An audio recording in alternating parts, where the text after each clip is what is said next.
Hello guys! Good morning! Ito nga pala ang sea cucumber. Ayan, naluto ko na siya. Kumbaga, first, nung dry pa siya, pinakuluan ko siya sa ginger at spring onion for 10 minutes. After 10 minutes, kinover ko siya. Hindi pwedeng buksan overnight. Kinabukasan, hinugasan ko siya at inilagay ko siya sa rep para malamig siya, hindi pwedeng mainitan. Yan.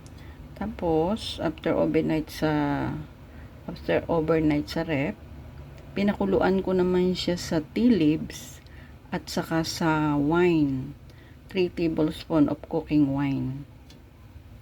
Yan. Nung kumulo na siya, mga 10 minutes siguro din na pakulo, kinover ko din siya, overnight din na nakakover. After ng kumulo, hindi pwedeng buksan ang takip niya, nakakover lang, overnight.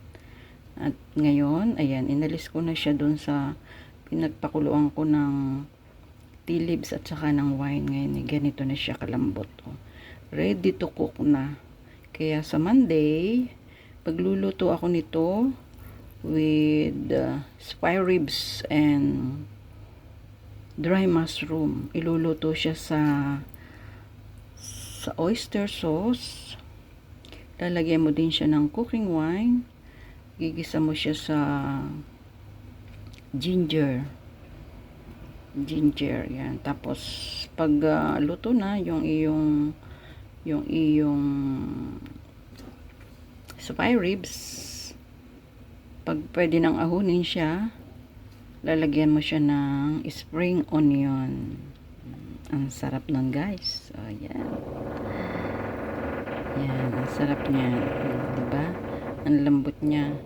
Kumbaga, nakakatakot siyang hawakan, pero kung kakainin mo siya, masarap siya. Yes. Okay. Thank you for watching. Bye-bye.